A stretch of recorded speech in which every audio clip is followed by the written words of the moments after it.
And I like to say that right now, there are better comics being made than ever before in the history of comics publishing. There's also worse comics being made now than ever before in the history of publishing. And it's because there's more comics being made now than ever before. And it's a difficult job that we do as far as figuring out what to stock for the stores, because no store can stock everything.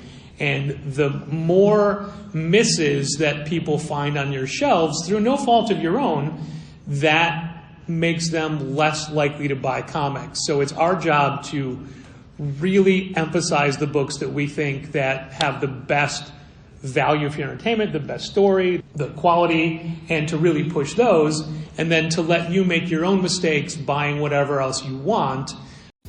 In the Midwest, you know the best is there waiting, so come and join the conversation. Eyes they're approved, fan and artist and creator too. This is how the challengers do. What?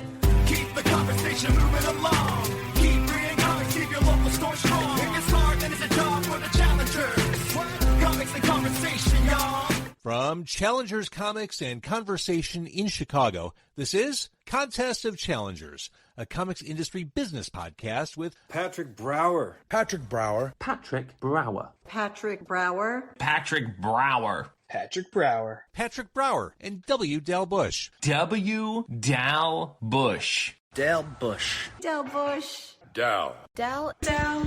W. Dal Bush. Before we go too far, how many people in this room are actually comic book retailers? Or former comic book retailers. Or, and I'll throw this out there, who would want to be a comics retailer at some point in the future? Okay. I was getting to that. Hopefully you'll still be raising your arms at the end of this. That's the least thing we want to do is have people put their arms back down and not want to be comics retailers. So, the future of comics retail, my own very quick take on it is, and I'm waiting for all three people who are on the stage with me to completely disagree with me after I say this. The future of comics retail, to me, is something that is going to be very diverse and very non-singular in what a comic store looks like. I think when you think of a comic store, if you're a retailer, if you've been to a lot of comic shops, you have a very clear vision of what a comic store is, what it has inside of it, maybe even how it looks, how it smells, possibly.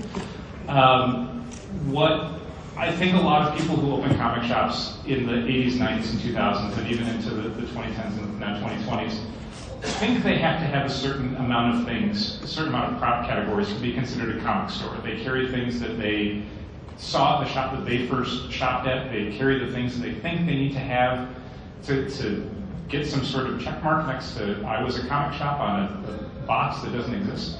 What a comic shop I think is going to look like going forward is going to be very specific to what the person opening it is excited about, is passionate about. The thing you're selling when you have a comic shop isn't comics or back issues or graphic novels or toys or manga or anything else. It's your own perspective on those things. It's your ability to be excited about product categories and about creators and about mediums. And if you can't get excited about it, no one in your store is going to care. You will sell a bare minimum number of Batmans and Spider-Mans because you always will. But the ability to be successful and to have a going concern of a comic shop is going to depend on your personality coming through in every inch of the store. So you're going to start seeing stores that are graphic novel only, that don't carry single issue comics at all. You're going to be seeing shops that are just back issues, they don't care about new books. You're going to be seeing shops that are just manga, or some weird combination of those things. Manga and kids books, and that's maybe it. And I think that's the thing that's going to feel a little weird to people that have a conception of comic shops built on 10, 20, 30 years of shopping in comic shops, but the future of it is very much going to be people coming into comics retail from completely different angles than collected back issues, got in through superhero movies or whatever. I think all that's going to change. Hi. Jeroen Verkeer from Amsterdam, CIA, Amsterdam. When we talk about the future, are we talking about 5 years, 10 years, 20 years? I think it's going to start happening in the next 5 years. I think you're going to see very, very different comic shops. But I think in 20 years, the whole market's going to look very different because it kind of has to. But again, that's just kind of an opening statement. That's my take on what I think the future is going to be. And I'm going to turn it over to this guy. I, for the most part, agree with Dal.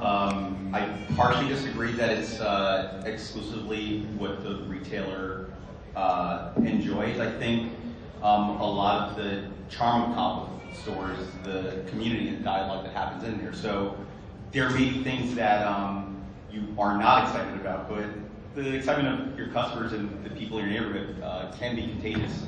So there is an influence from who your patrons are, and I think that will help shape your store. And I think, but the part, I do agree that every neighborhood, having 2 stores in 2 distinct neighborhoods in New York City, I'm witnessing it firsthand. So I completely, I agree on that facet with you. Yeah. We don't have to find that. Okay. The question is, what is the future of comics retail? I'm optimistic. I feel good about it.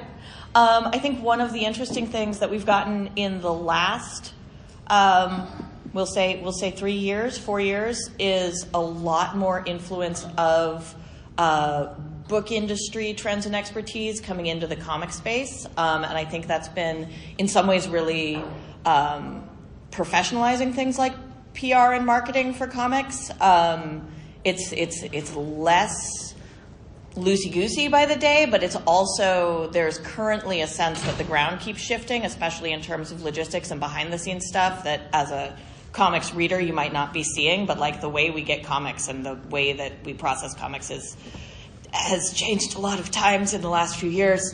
And so there is a sense of right now waiting for things to settle down. Waiting for logistics to settle down, waiting for just processes, how you pay your bills to settle down. And I'm really... Pay your bills? I mean, like physically, how you submit money to people who want your money. I do pay at least 1 bill a month, not always the same bill consecutive months, though. That's the only way to do Sorry, it. Nico, I see you there. So there's a certain amount, I feel like, still of holding our breath and waiting for the logistics stuff to shake out. And then figuring out how our comics run, how our stores run after that.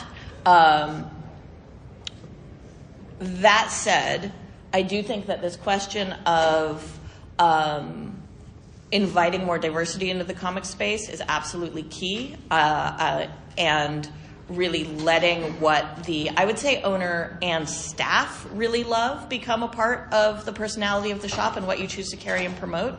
I take a lot of care in my staffing to hire people who have an ethos that is shared with me and the sort of store's ethos, but at the same time who are fans of things that I'm not necessarily a fan of, because I want to have somebody come in and tell me about, like, I'm more of a Marvel person than a DC person. I can tell you what's happening with the X-Men like up to 2 days ago, but I'm not as always up. Okay, and I also read the Birds of Prey religiously, but I genuinely don't know what's happening with Batman right now. But somebody does, and it's important to be able to like lean on your store, on your staff. He's fighting crime. No, he's not. He's the world's greatest detective. His parents are dead, though. Detective. Warring on it.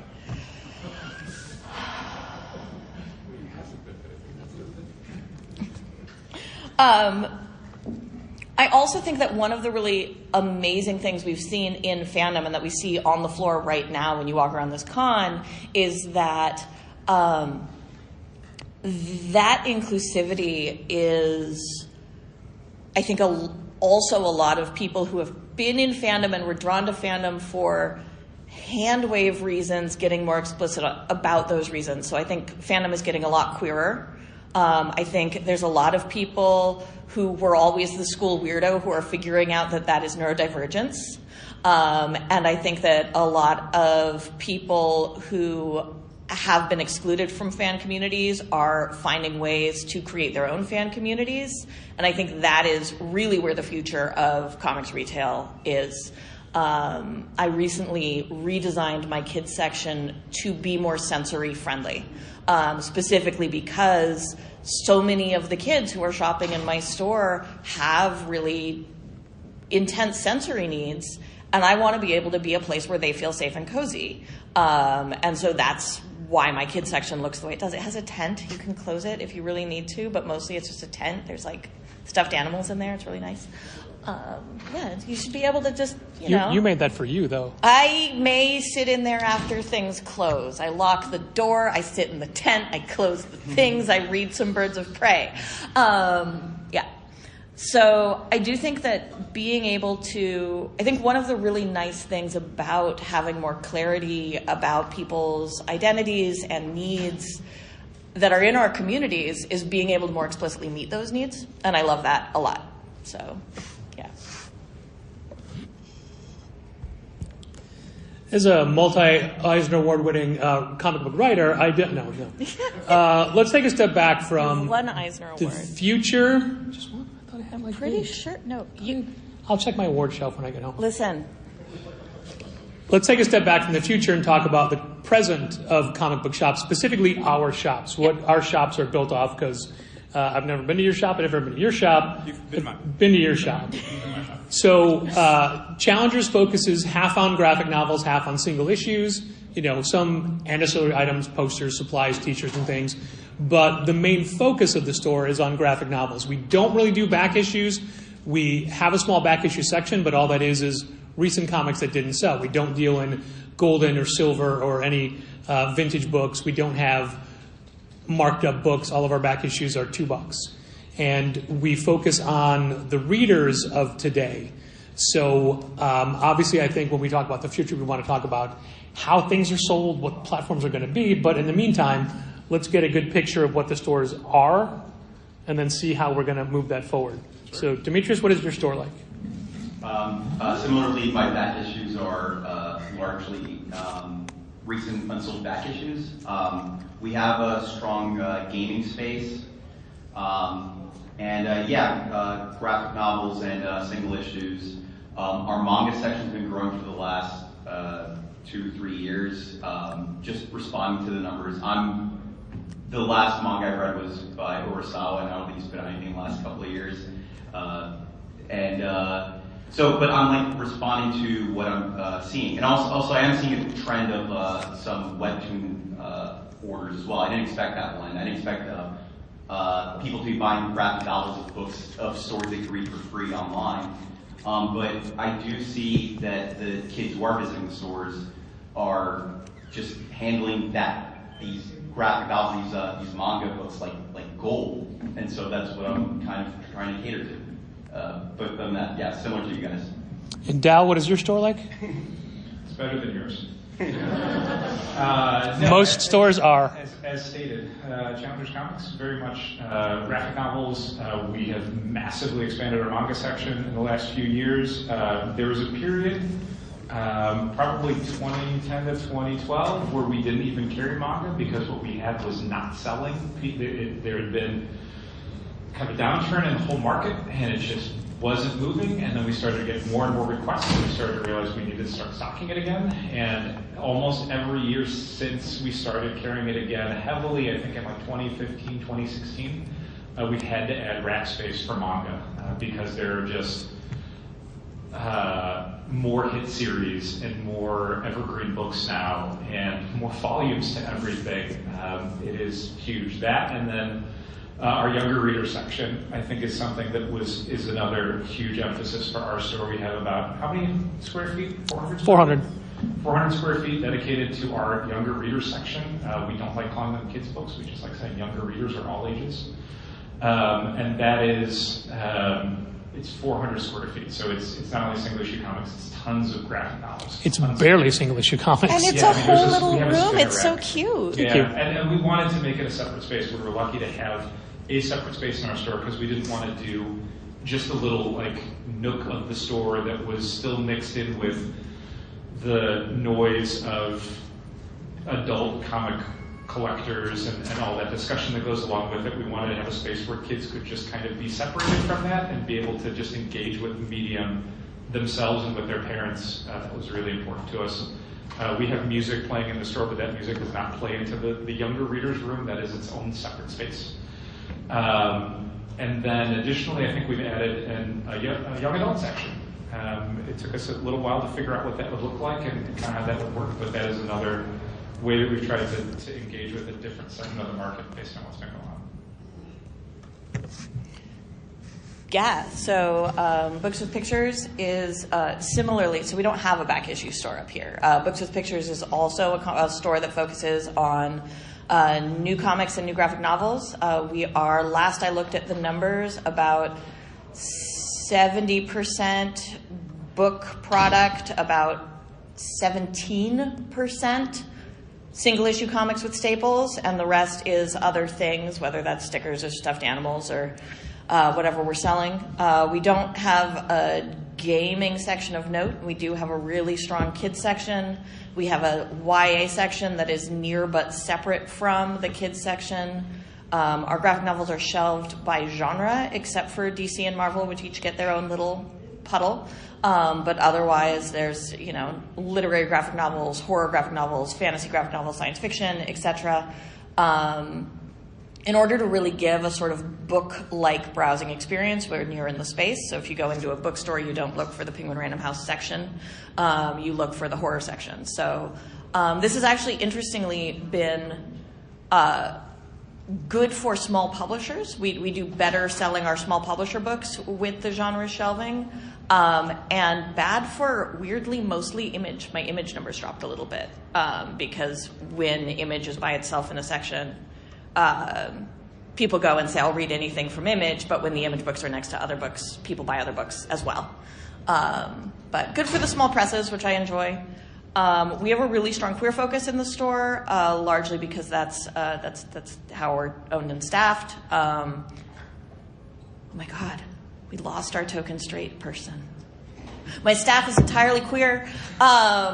We didn't used to, we're not always, but at the moment. That is the future of comic book That's the future retail. of comic book retail, at least in my space. And then we also have, because we're in Portland, there's a huge comics creator community, both big names that you know. We had Brian Michael Bendis come sign on Wednesday, and also just a lot of up-and-comers. And so we do a lot of work to support the comics creator community as well.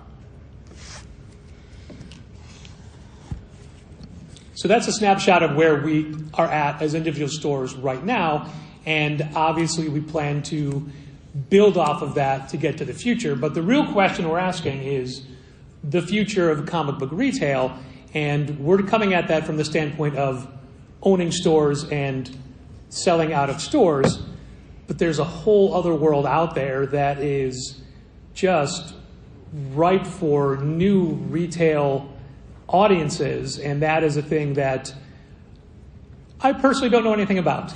So being on a panel about the future of comic book retail, again, we're going to just focus on how we think we're going to move our stores forward based off of what we're doing now. And so I guess here's my question for everybody on the panel except me. What in the next year, next 12 months, are you going to do at your store to grow your audience? Like, what do you have in mind? Either new product lines, either aspects of your store that you're going to re-emphasize or de-emphasize? What does the immediate next 12 months of retail look like for you? my very strong plan for that is to let my co-owner handle all of that. He sounds brilliant and handsome. His mom thinks so. I mean, this isn't a future. This is not a futuristic answer. This is a very old technology answer. The piece of marketing that I get the best response to is my weekly newsletter. I email it to people. Email works great. In addition to emailing people, and I work hard on the newsletter. It takes me the better part of a Tuesday evening and Wednesday morning to put it together. It does not come out every week, although I call it weekly. But every time it goes out, I get feedback of, oh, you mentioned this book. I need you to put it in my poll. I get replies. I get, if I ask for help, I get help. I need volunteers. Whatever. And also try to give just enough of a snapshot of my personal existence as a comic shop owner that we create a little bit of a parasocial thing going on, right? This is good stuff for marketing in our current moment. The other thing that I do, my co-owner in Eugene and I do a monthly podcast where we talk about graphic novels that we're excited about, and we also talk about the experience of running a comic shop. And we spend, 30 minutes to an hour doing that. We pick one graphic novel. We try to be really approachable in terms of like, here is a book you can pick up and read and enjoy with us. And that's it. That's all the podcast is. And people read it, people listen to it, they send it to their friends, and then they come in to get that book and some other books. And then they buy books, which is all I really want to do, is sell books. Like, we added a toy line this year. It's doing fine. We have stuffed animals where we did not have stuffed animals before.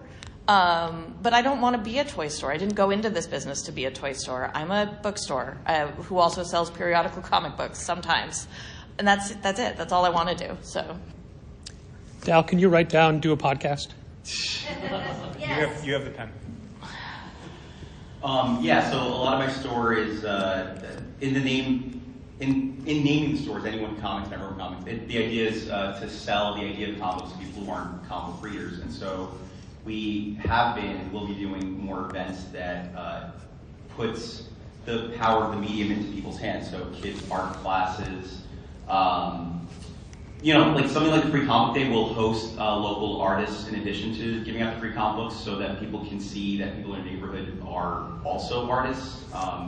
And hopefully when they realize that the idea of being a comic book creator is within their reach, they may grow an appreciation for the medium and get into it.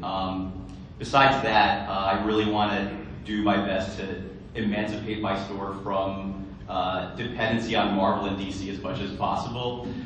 So again, like if people learn to support comic book creators in their neighborhoods, Image Books, any creator-owned publisher and stuff, then at least as maybe Disney or Warner Brothers makes hard choices, we are impacted too heavily. It will be, but minimum.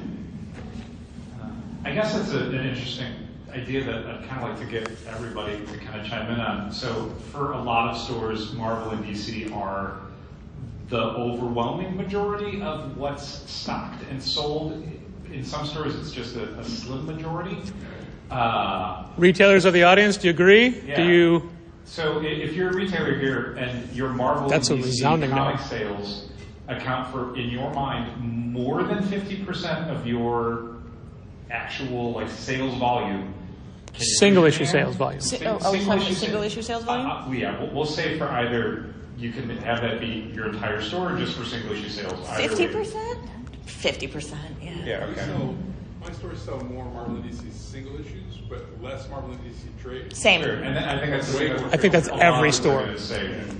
That's generally, it seems like, pretty common. But so for single issue sales, it still seems like it's predominantly Marvel and DC. And what I'm curious about from the people up here, do you see a point in the future, near or far, that will not still be the case? Like, do you think you can legitimately diversify your store away from having Marvel and DC comics in your store? Because while I said before that I think there's a version of comic shops that won't even include single issue sales, it still right now in 2024 seems sort of insane to say, I'm just not going to carry Batman or Spider-Man or X-Men or whatever. But it's also your dream. So it is my dream, but it's also a dream. I was talking about this with Django. So a couple of things. Hi Django. Django owns the Comics Place in Bellingham, Washington, and also owns Comic Shop Assistant, which is a point of sale for comic book stores that I use.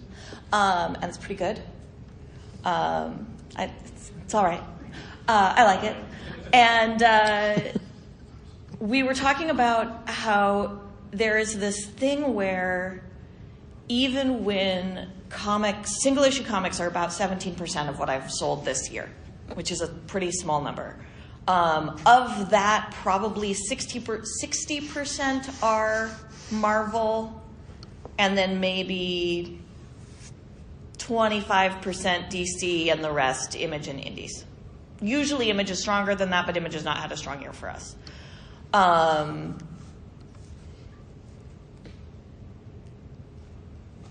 If you took out that 17%, the store would survive, except a lot of those people who come in every week to pick up their single issue and then buy a trade or a graphic novel or a stuffed animal. And I think that the habits that come with single issue comics are almost more important than the margin that you get from single issue comics.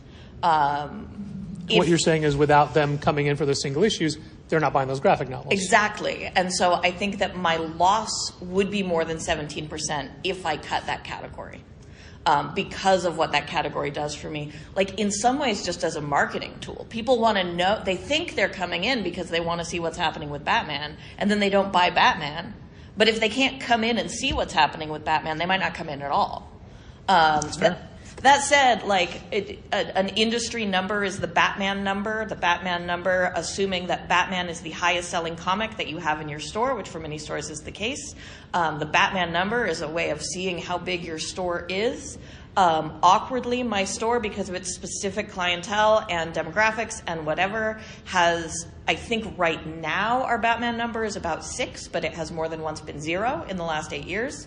So don't measure your numbers by your Batman number. I don't believe in a Batman number. But I do think that it's possible to have a store where Batman is not the main category. I agree with you, but I agree with you principally. I don't agree my store could survive without it, though. As much diversity as there is in like other publishers and stuff, as much as DC really obviously in the last couple of years focused on Batman, the selling point is people aren't buying the book. I agree on that. They're buying the conversation that they're having in the store. They're buying that collective myth sharing that, you know, people have had since ancient times. You know, they used to talk about Hercules or Gilgamesh. Now they talk about Batman. That's well, Hercules and Gilgamesh, who are both comics. They're Avengers characters.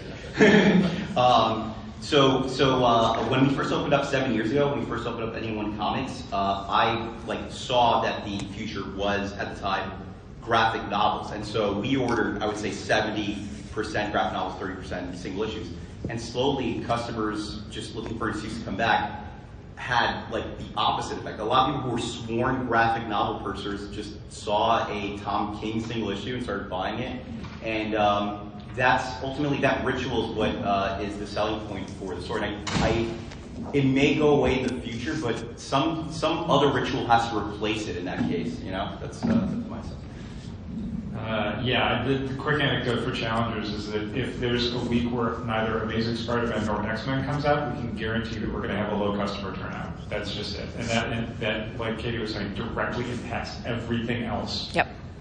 In our sales for the week. The people who don't come in for Amazing or X-Men also do not pick up their other 17 comics on their pulls list, or they don't come in and grab a pack of magic cards. They don't come in and get bags and boards or everything else that normally is part of the minor thing of like a $3.99 Marvel comic book. Yeah, I mean, similarly, there was a period. It was in the pre-pandemic times, but it was also a dark time in comics where Brian K. Vaughan stopped publishing both Saga and Paper Girls and Northgard and whatever the hell else he was publishing at the same time. He just stopped. Barrier.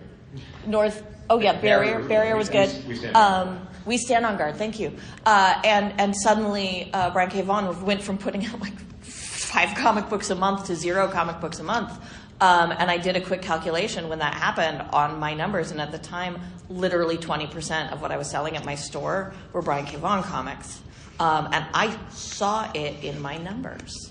And it wasn't just, it was, my Saga customers their Saga customers are very loyal and notoriously difficult to cross-sell. They read Saga and they like Saga. And they come in for Saga. And what you can sell to Saga people is already cool graphic novels. Like, you can sell them Cosmo Knights, or you can sell, something that's like, space and colors, and Invisible Kingdom went really well to the Saga people. Like, there's books, but they're hard. It's hard to cross-sell a Saga reader. Black Cloak. But Black Cloak's a good pick, but it didn't exist at the time. It does now, so if you're reading Saga, you should read Black Cloak, absolutely. But it was a chunk out of my monthly revenue, and it took a year to pull back up to where we were with those BKV numbers. So I think he owes me money, basically.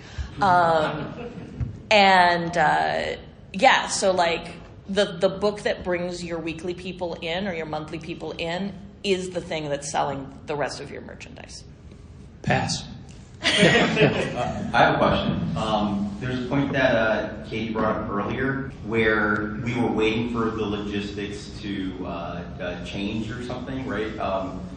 In terms of like running a business, there's so much that we're depending on outside of our stores. At what point do we make a decision to change things? At what point do we wait? Do you guys have any experience with that? Any thoughts on that? The changes that Challengers has done are largely things that we just get frustrated enough where we say that something has to alter or we're going to go insane. So much of running a comic shop is, even if you have managers and employees and stuff, the owners do a lot of that, and I'm sure that's not just owner bias, maybe, I don't know, maybe.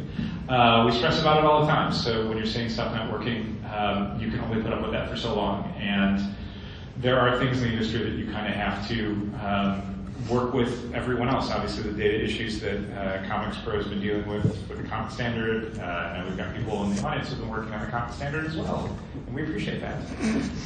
Because the data issues that we're facing as we're trying to order books and receive books and pull books for our subscribers and put books on our shelves, and put books on our websites, and put books in our emails, and put books on our social media, when the data is bad, all of that is significantly more insane making, in that we go insane doing it.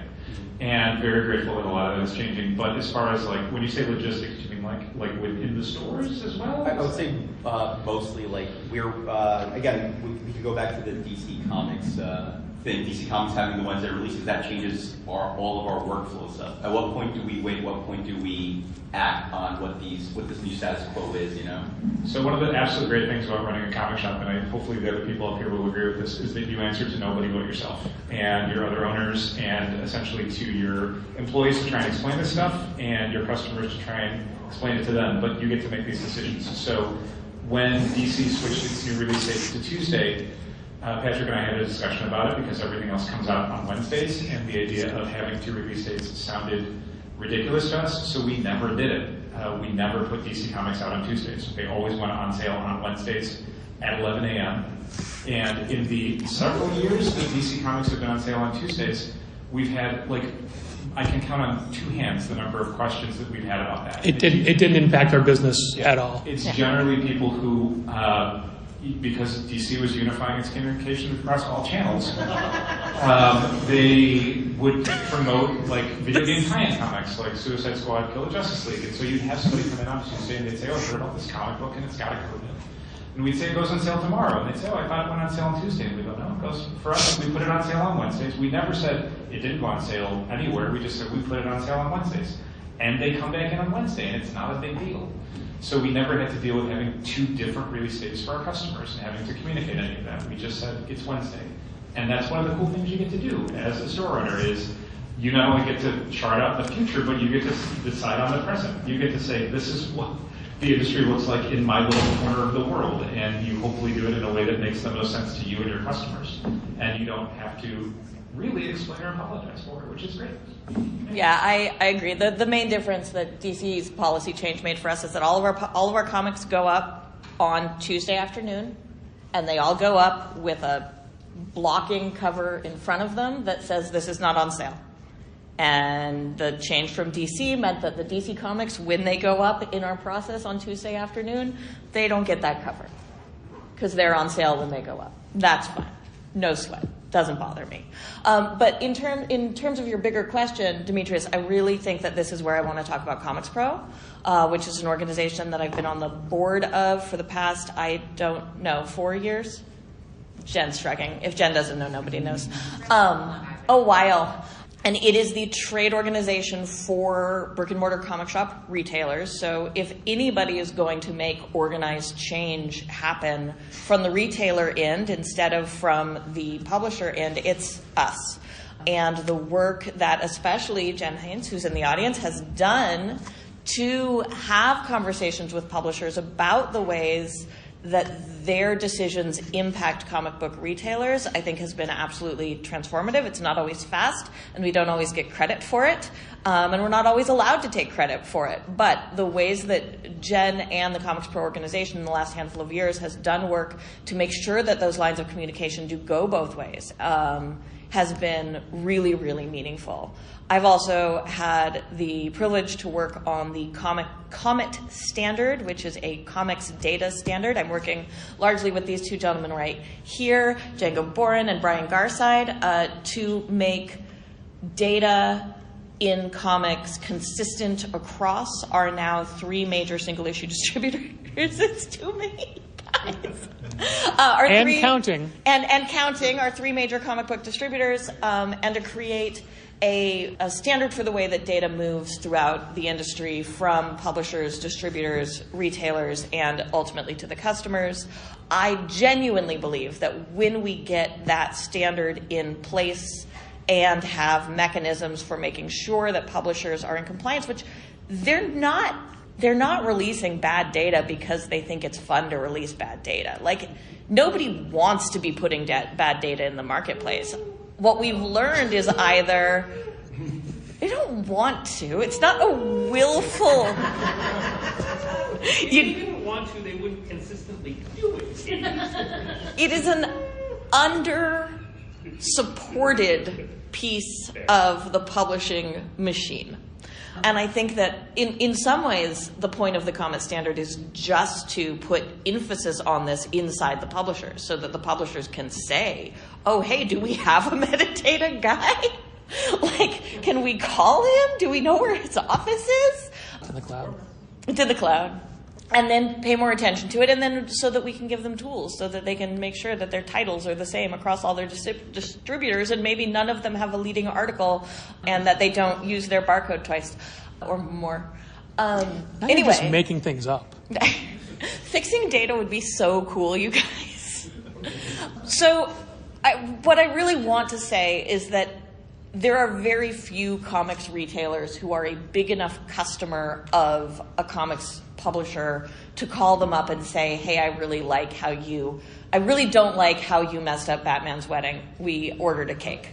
But having an organization that says, hey, 100 of us all ordered cakes and you messed up Batman's wedding, what are we going to do about it, is a louder and more meaningful voice.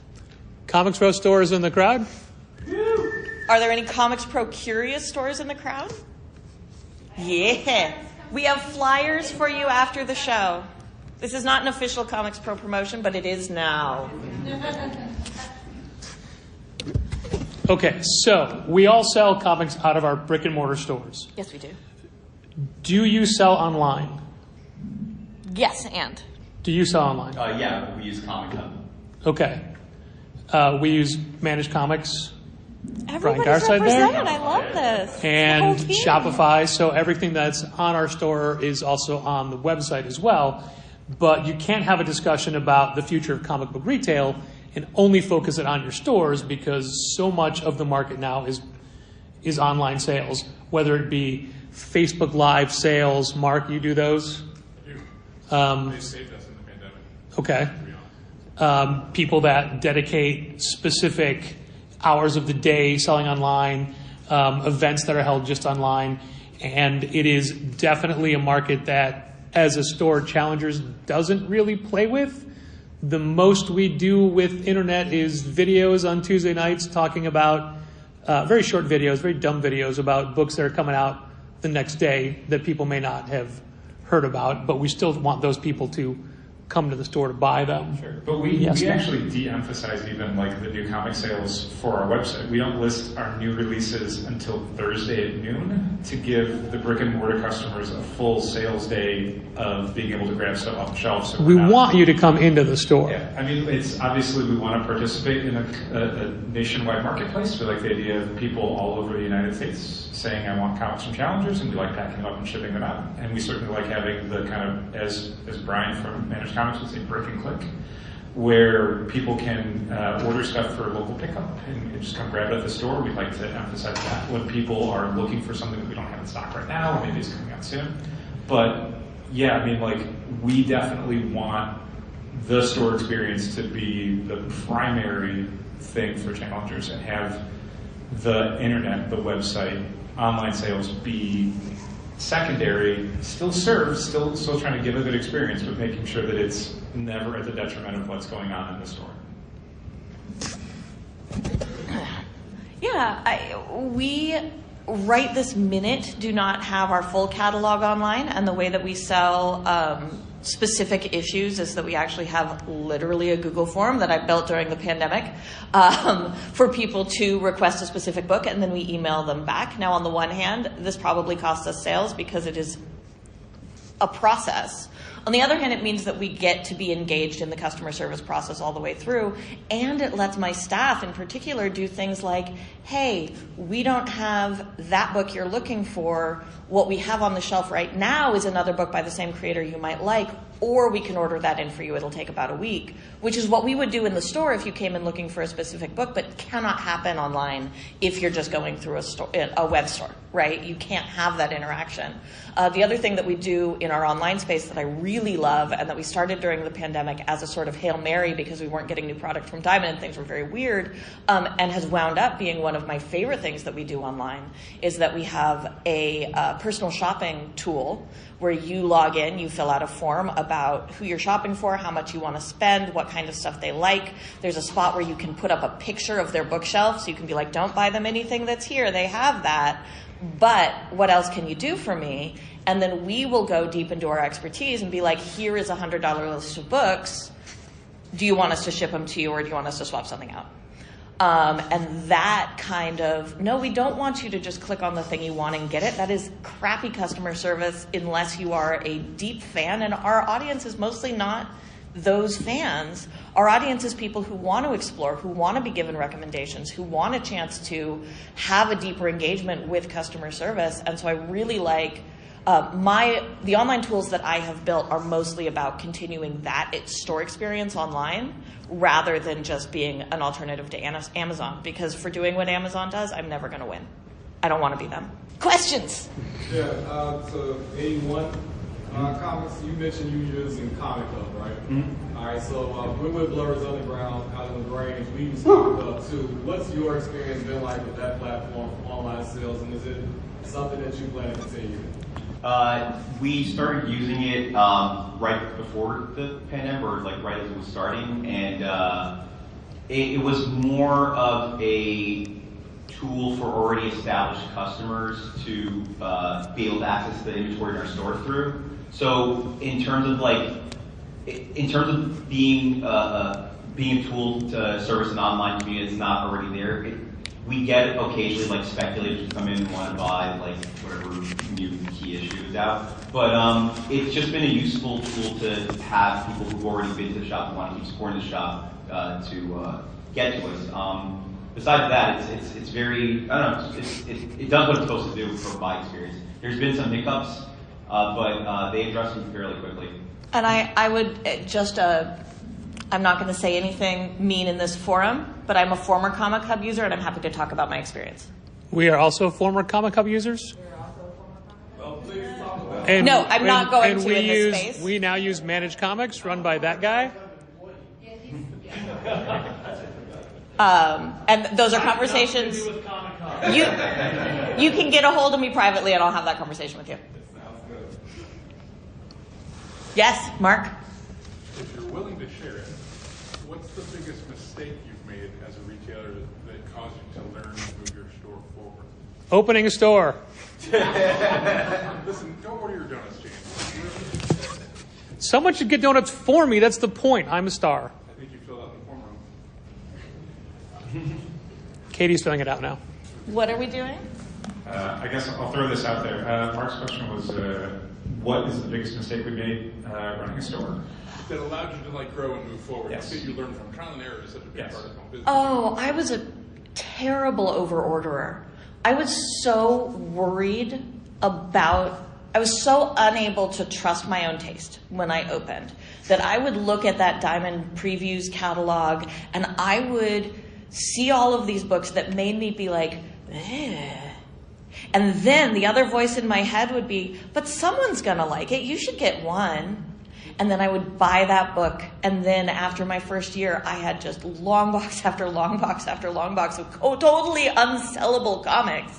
And I'm not actually saying that you should only stock books that like give you fan happy feels, but you are so allowed to use your taste and be like, that's just not good comics, man. Like, I now say, being significantly less financially upside down than I was after my first year as a comics retailer, that the biggest job of comics ordering is choosing what not to order. Like, your job for the service you provide to your customers is looking at that catalog and picking the 2/3 of it that you do not need to bring into your store. It's curation, and it's important, and it's not about only carrying stuff you like. It's about having taste and giving that as a gift to the people who shop with you. I worked at Midtown Comics for about 10 years before I opened my shop, so I made all my mistakes then. Someone else is curious what Patrick thinks is the biggest mistake. I have an idea. What is your idea? I'm going to go ahead and say opening a second store. That was a huge financial burden, and obviously there were mitigating circumstances, but I think we were very happy when we came back to just doing one store. Sure, but let's focus on the future of comic book retailing. Sure, that's in the past. But that wasn't the question. The Sure, question no, is, I know, what did you learn? and everybody answered. Each store answered. Okay. It was a good question, Mark. Thank you. I'd like to add to that. Opening a second store was definitely troublesome for me as well. At the same time, not being beholden to like one landlord, having a little bit of flexibility helped me make some choices that I needed to make as well. So, I don't know, would you say it was a complete mistake opening a second store? I'm sure you've learned something from it. Yeah, don't open before a pandemic. Yeah, I opened my second store right before the pandemic, and we're fine. I don't mean to make it sound like no store should open a second location. Obviously, there's some people on literally either side of me that open second locations. And there's plenty of chains, and there's plenty of multi-location store owners.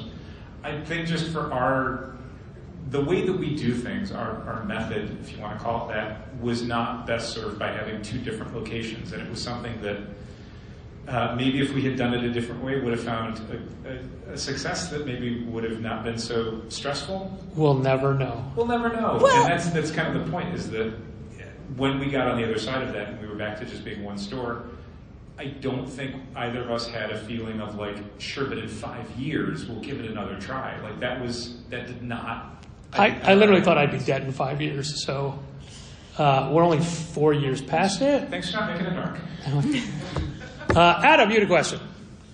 I actually have probably half dozen. We go another hour. But Wait. Sorry, I want to just interrupt. I'll give one positive spin on opening second store though. I don't think people should open second stores just for a purpose of opening second store. I believe, for me, the effective thing is if you have the right employee or employees, if you could invest in that person and that person can like flourish, that's ultimately when you make that decision, for the future. I agree. Yeah. 200%. Adam, what's your question?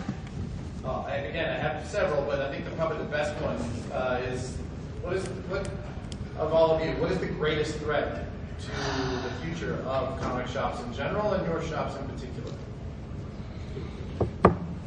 I have an answer. Go ahead. Short-sightedness from the publisher side, looking at what your next quarter is versus knowing that your Batman books will exist in 2027 it'll trickle down to the comic books, and that faith that will resonate with the fantasy stuff. Like rebooting your numbers on your comic books, I think ultimately hurts more than helps. I also think on another end, fans who are looking to turn a profit, who will take copies from our shelves and not let readers who are emotionally invested in the characters pick up those books because it has some value in the near future. I think that's just so unbelievably myopic, because a first appearance character like Weapon H, for example, won't really resonate unless you actually create Weapon H fans. So you got to let some of those issues go to create. Weapon H being a cross between the Hulk and Wolverine. Right. For those easy sell who don't know. Short-sightedness. I just wanted to say that I think everybody on this stage loves comic books, loves the medium of comics, and loves what they do. And I don't think comic books are going anywhere. I think that comic books are going to be around and in the format they're in for a while. But I think that there's a much greater chance of stores not being around to sell them per se. And a lot of it has to do with the malaise of the customer, because a lot of the plethora of books that are coming out now just isn't up to standard. And I like to say that right now there are better comics being made than ever before in the history of comics publishing. There's also worse comics being made now than ever before in the history of publishing. Yes. And it's because there's more comics being made now than ever before. And it's a difficult job that we do as far as figuring out what to stock for the stores, because no store can stock everything. And the more misses that people find on your shelves through no fault of your own, that makes them less likely to buy comics. So it's our job to really emphasize the books that we think that have the best value for your entertainment, the best story, the quality, and to really push those, and then to let you make your own mistakes buying whatever else you want. There's a fine line that I like to walk between recommending a book and telling you a book exists. Those are two very different things, because we order books that we don't believe in, but we know that people will want them. So we're not going to trash talk those books. We still want you to know that they exist, but we're not going to pull you aside at the register and say, look, you need to get this book. This book is excellent. This week alone, I'm not just doing this for you, Chip, SPECTREGRAPH #1 from Distillery is gorgeous. You heard James Tynion talking about it earlier in this very panel. And it is a book that the pre-orders weren't what we wanted for that from customers. So it's a hand sell book, which, all of the retailers in the crowd, how to hand sell a book. That book, you just open it and hold it in front of their face. Uh-huh.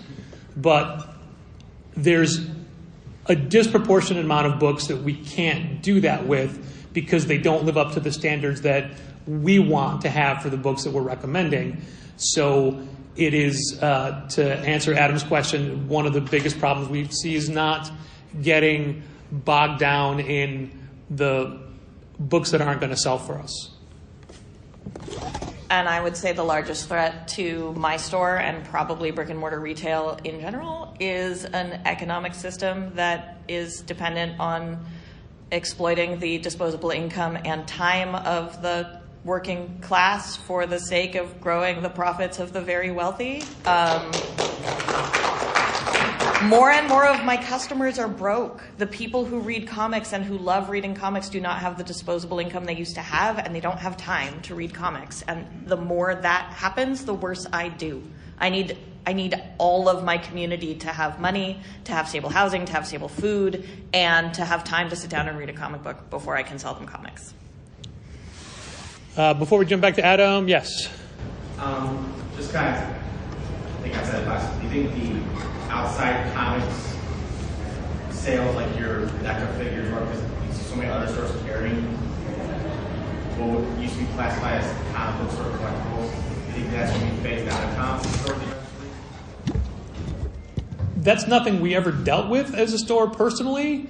I think that it's dependent on a store-to-store basis. I don't think it's going to be phased out, but I think you're going to need to find somebody that's really devoted to that and that wants to focus on that and emphasize that. Like what Dal was saying at the very beginning of this panel about stores being very niche stores to very specific things. You got to find, and maybe it's more of a toy store that's going to sell that, possibly. I mean, I like looking at that stuff. I don't like selling that stuff. So I think there's a market for that. It's just not my comic book store. There's also like a higher risk and a lower profit on toys and stuff. And you look at you hear reports that Hasbro lost millions of dollars in the last couple of quarters and stuff. And again, I think that's the kind of catering to more of a collectible mentality as opposed to actually creating toys to play with. I think to Kate's point, I think even if the income doesn't increase of our customers, these things need to be disposable, they need to be played with, they need to be read in order for them to have an emotional connection, for them to like, you know, appreciate, return to your store, you know? Yes. Hi, aspiring shop owner, don't own one.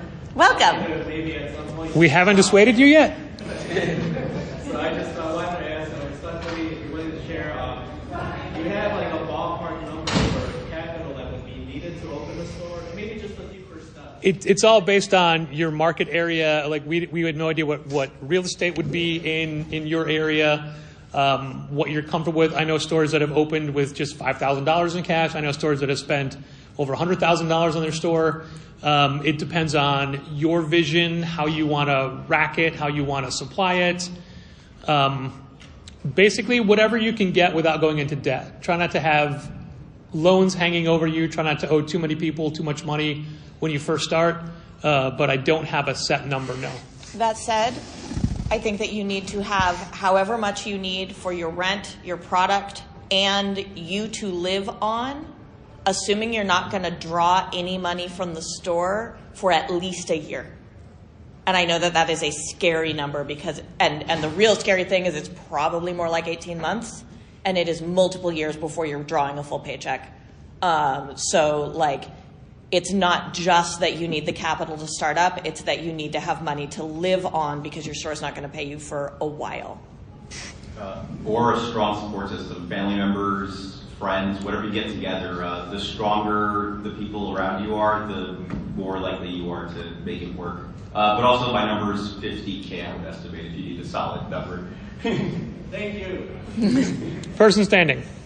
Can I come to the mic for a second? Sure. So I've got a couple statements per se. So I started a comic shop about 2 years ago with 6 long boxes on a table. Nice. And I've taken it to over 100,000 books pretty quickly. One of the things that's an attack on our market that I think you guys can agree on is profit margin. And that we're losing a lot of it between shipping costs and so forth. Like action figures are great, but the markup is not there, right? Yeah. So one of the things that I concentrated on is accentuating the products that already exist, that our customers already have. So I build displays and I use dollar comics to create backdrops for those displays or for those action figures. And 3D printing, like this fidget toy, like you said, sensory. This item right here, I sell for $5 in my shop, and it probably cost me 20 cents to make in materials. Smart. So with the 3D printers that are on the market now, Bamboo Labs, you can do just about anything. And when we talk about POS systems, efficiency is the other thing that I worry about. And so I was a Comic Club user. I haven't tried those systems I've heard great things about. But I've met that man right there, Steve, who designed Nerd Slice. It's a new system that worries about efficiency. And it's taken me from Comic Club pretty quickly because I can list every single item that I have and I can communicate better with my customers. So if you're looking to really help your bottom line, guys, look into 3D printing. And if you have a question about it, reach out to me. I'm here in the crowd, or my shop is E-Town Comics. Okay, you got to tell us one more thing. What's your name? Max. Hi, Max. Pleasure to meet you. And I'm a Comics Pro member. Just Fabulous. recently I've been to Pittsburgh 2 years in a row. And I'll be with you guys every year from here on out. I love what you're doing. Thank you. Thank you. What gives you hope? You do, Adam. That's not a Patrick question, that's a Dal question. Honestly, what gives me hope is something that Patrick says a lot, which is that comics are so great right now. And we can talk about the future of comics retail, but the important thing to remember is that we're talking about the future of getting comics into the hands of more people. And that only works if you care about comics, if comics are worth getting into the hands of more people. And I think even the most jaded retailer would maybe agree that that is true, that comics are still worth putting in people's hands. Patrick and I have been retailing comics since the 90s, and we can tell you that there were times where that was maybe not true, where you were trying to get through periods of things seeming not good, or seeming like the gems were so few and far between, and now it is literally every week that I'm picking up something out of a box from our many vendors that makes me excited about comics, that makes me excited for Wednesday to roll around, to be able to put it in people's hands and go, hey, I Heart Skull Crusher from Boom is really amazing. You've never heard of it, and it's great.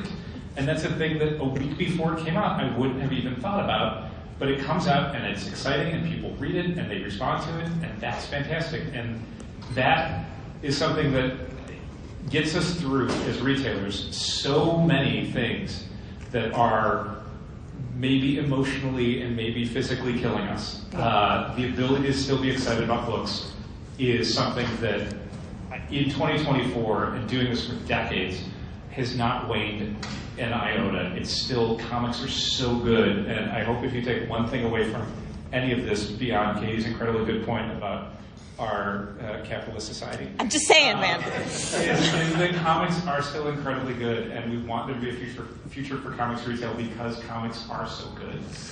Okay, that's it. That's all the time we have. But before we go, I win. Website? Anyonecomics.com or everyonecomics.com. Bookswithpictures.com. Challengerscomics.com. All right. Thank you, everybody. We're going to hang around a little bit in the back. We'll do more personalized questions in the audience when you have a chance. Thanks for coming to this. There's way more people than I thought would be here. And keep reading comics. This has been Contest of Challengers. Thanks for listening. Keep reading comics. Challengers is located at 1845 Northwestern Avenue in the Bucktown neighborhood of Chicago. 773-278-0155. Keep up to date with new releases and events at challengerscomics.com. And help fund this podcast at patreon.com/challengers.